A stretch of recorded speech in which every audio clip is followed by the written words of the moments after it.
Halo dan selamat datang kembali. Oke, hari ini kita punya pembahasan mendalam yang kayaknya bakal cukup menghentak nih. Iya, kayaknya menarik banget topiknya ya. Betul. Kita mau menyelami materi dari wawancara pakar Raul Pal. Dia kan dikenal tuh dengan pandangan makronya yang ya seringkali cukup berani ya soal masa depan ekonomi, AI, dan juga kripto. Raul Pal, iya dia sering punya pandangan out of the box gitu ya. Banget. Nah, sumber kita kali ini dari transkrip wawancara dia sama Jack Neal. Jadi, misi kita nih jelas. Kita mau coba bongkar peringatan keras dari Pal yang bilang segalanya menuju nol.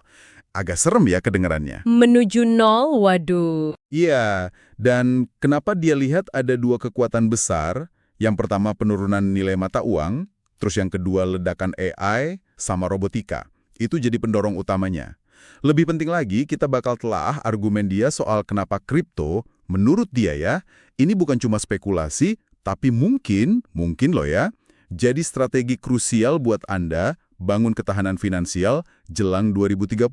Oke, jadi kripto sebagai semacam sekoci gitu ya menurut Pal. Kurang lebih gitu. Oke deh, mari kita coba bedah bareng ya pandangan Pal ini. Nah, kita mulai dari klaim Pal yang tadi tuh, yang kedengaran dramatis. Segalanya menuju nol. Kok kayak film kiamat finansial gitu ya? Apa sih maksudnya sebenarnya? Ini hiperbola aja atau ada dasar kuatnya nih menurut dia? Iya, kedengarannya emang gitu sih. Tapi ini pernyataan yang kuat, tapi Pal itu mendasarkannya pada dua tren besar yang menurut dia lagi berlangsung barengan. Gitu. Yang pertama itu yang dia sebut debasement, atau gampangnya penurunan nilai mata uang fiat, sistematis dan berkelanjutan. Di basement ya, jadi nilai uang kita turun terus gitu. Intinya gitu, menurut Pel ya, uang Anda itu kehilangan daya beli, signifikan malah setiap tahun. Tapi ini beda dong sama inflasi biasa yang kadang naik, kadang turun. Nah itu dia, tepat. Pel berargumen ini tuh lebih dalam dari sekedar siklus inflasi biasa. Akar masalahnya, kata dia nih, itu demografi. Populasi global kan makin tua ya. Oh, karena populasi menua. Iya, ini jadi beban besar buat anggaran negara. Kan biaya pensiun, biaya perawatan kesehatan itu membengkak banget. Akibatnya, pemerintah di seluruh dunia ya menurut Pal lagi nih, cenderungnya ya cetak uang terus aja buat nutupin defisit, bayar utang yang numpuk.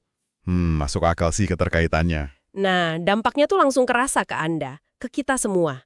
Gaji mungkin naik ya, tapi harga aset-aset penting kayak rumah gitu naiknya jauh lebih cepat. Pal kasih contoh personal dia yang wah kena banget sih. Dulu waktu dia muda, apartemen pertamanya itu harganya sekitar 3,5 kali pendapatan tahunannya dia. 3,5 kali ya, oke. Nah sekarang dia lihat nih, profesional muda itu harus keluarin mungkin 10-12 kali lipat pendapatan tahunan mereka buat properti yang mirip-mirip lah. Wow, jauh banget ya lompatannya. Jauh banget. Ini bukan cuma harga naik biasa, tapi keterjangkauan itu loh yang terkikis drastis. Dia bahkan ngitung kasar gitu ya. Rata-rata uang Anda itu bisa kehilangan sekitar 8% nilainya per tahun. Cuma disimpan aja gitu. 8% itu gede banget loh kalau tiap tahun. Gede. Itu erosi daya beli yang signifikan banget dalam jangka panjang, kayak rayap gitulah. Jadi intinya di basement ini kayak raya finansial gitu ya, yang diam-diam ngerogotin nilai uang kita di bank atau dompet. Oke, itu baru kekuatan pertama. Terus yang kedua gimana? AI dan robotika tadi kan? Iya, betul. Dan menurut Pal, nah ini nih, ini mungkin perubahan yang lebih fundamental lagi, lebih dasar gitu. Dia berpendapat kalau AI sama robotika itu mengancam nilai dari dua pilar utama ekonomi manusia. Apa aja? Ya, kerja fisik, kemampuan kita melakukan sesuatu pakai tenaga, sama kerja pengetahuan, kemampuan kita mikir, mecahin masalah. Ngenancamnya gimana tuh secara spesifik? Kok bisa? Nunjuk ke kecepatan perkembangan AI. Gila kan cepetnya? Dia bilang, beberapa model AI sekarang aja udah nyampe tingkat kecerdasan setara IQ 150. Serius? IQ 150? Iya, dan kapasitasnya itu terus berlipat ganda, mungkin tiap tahun atau bahkan bisa lebih cepat lagi. Sementara itu, robot humanoid yang bisa kerja fisik tuh harganya makin turun. Dia kasih contoh, di Tiongkok udah ada prototipe harganya sekitar $15.000 aja. $15.000 buat robot humanoid? Iya, Murah juga ya? relatif murah kan untuk potensi kerjanya. Nah, kombinasi AI super cerdas sama robot yang makin terjangkau ini bisa nyiptain apa yang dia sebut manusia tak terbatas. Manusia tak terbatas. Maksudnya? Ya tenaga kerja non-biologis gitu. Bisa kerja 24/7, belajar terus-terusan, nggak perlu gaji, nggak perlu istirahat. Secara teori kan, wah ini bisa dorong pertumbuhan ekonomi yang luar biasa banget. Tapi, nah ini pertanyaan besarnya, siapa yang bakal dapat manfaatnya? Terus, nilai tenaga kerja sama pengetahuan manusia gimana? Apa bakal anjlok? Gimana orang bisa dapat penghasilan kalau banyak kerjaan diambil alih mesin? Wah, iya juga ya. Terus apa solusinya? Kayak UBI gitu mungkin, Universal Basic Income. Bisa jadi, apakah solusi kayak UBI jadi nggak terhindarkan? Pel sendiri ngaku, jujur aja dia bilang, tingkat ketidakpastiannya tuh tinggi banget. Susah mau prediksi kondisi pasti di tahun 2030 nanti gimana? Ini gambaran yang jujur aja cukup bikin deg-degan ya. Jadi kalau dua kekuatan ini, debasement sama disrupsi AI robot jalan terus nih, dan kita nggak melakukan penyesuaian apa-apa gitu, gimana skenario 2030 dari kacamata Pel? Ya, berdasarkan analisisnya Pal sih, skenarionya bisa jadi kurang enak lah buat banyak orang. Penurunan nilai mata uang yang jalan terus itu bikin aset penting makin susah dijangkau.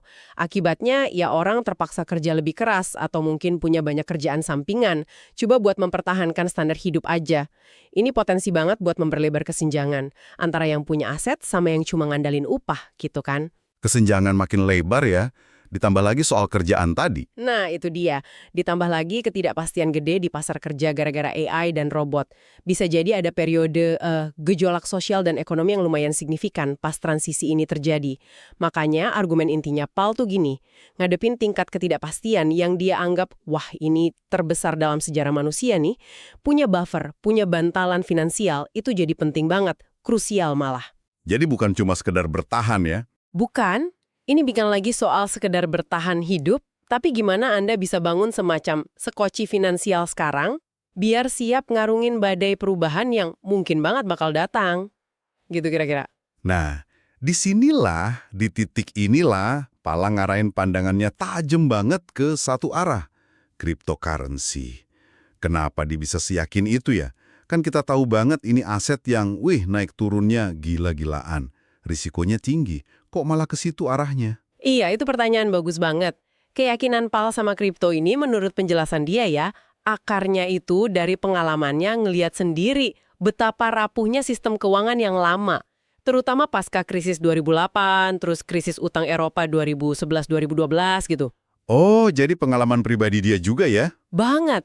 Dia jadi ngerasa sistem lama itu nggak adil.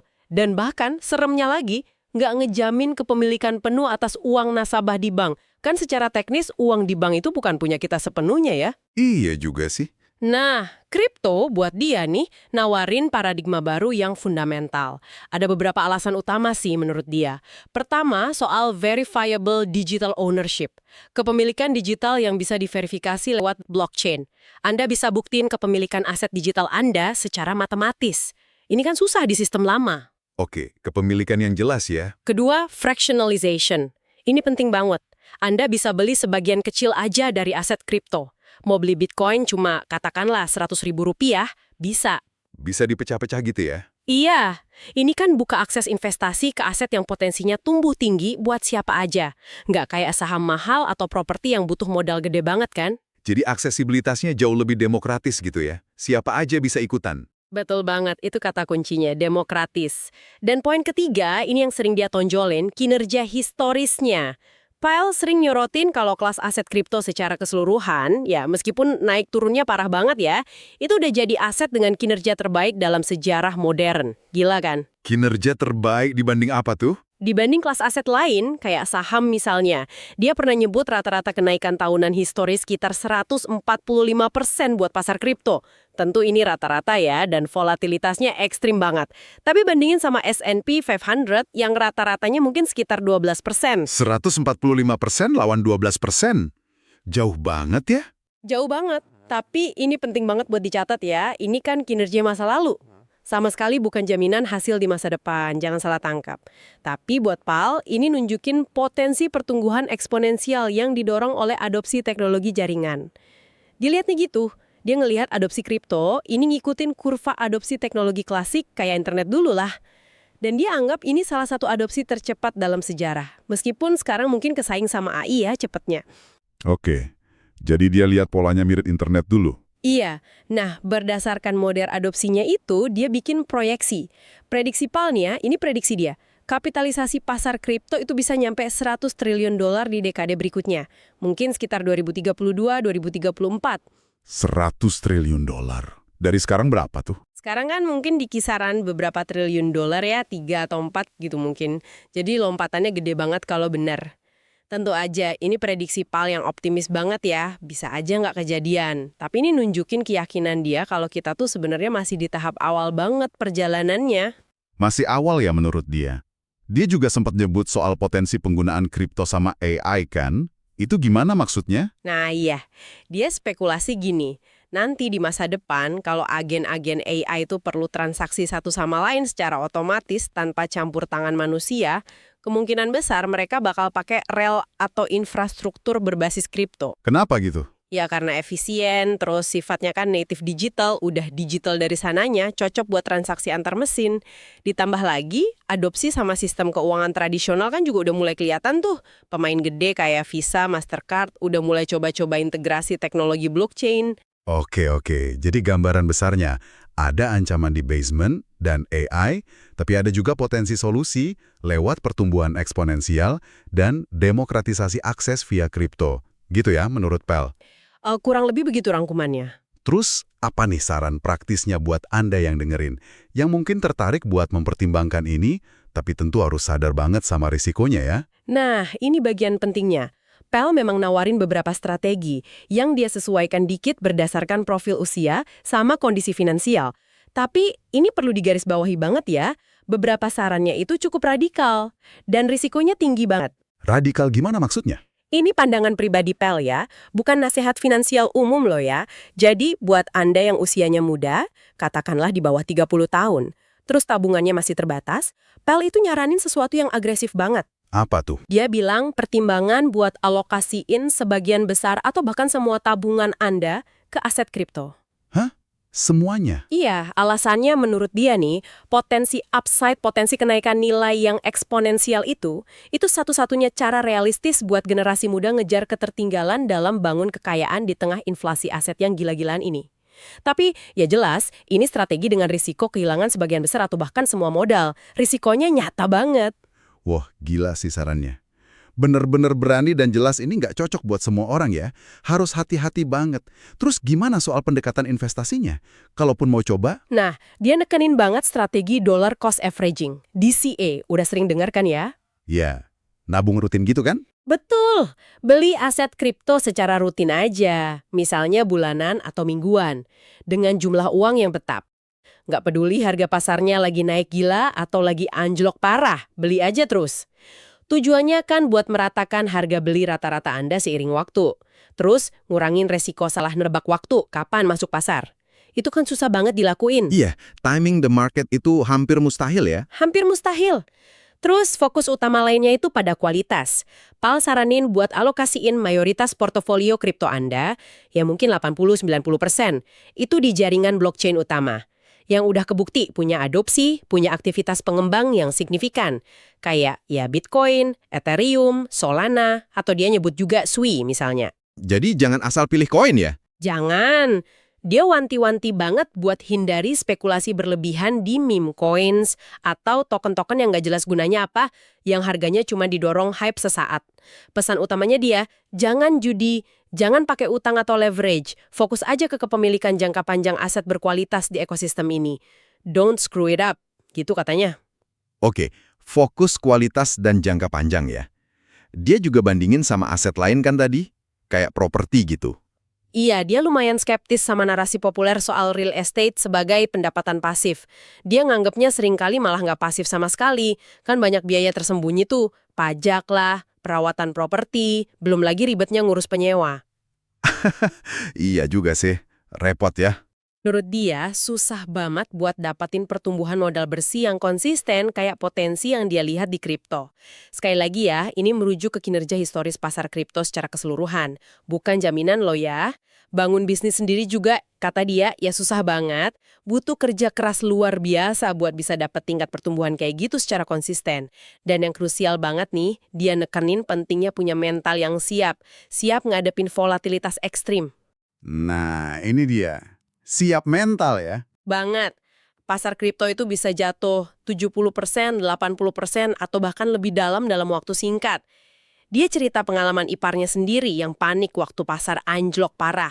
Tapi karena tetap disiplin DCA, ngikutin sarannya dia, ya akhirnya portofolionya pulih, bahkan tumbuh pesat.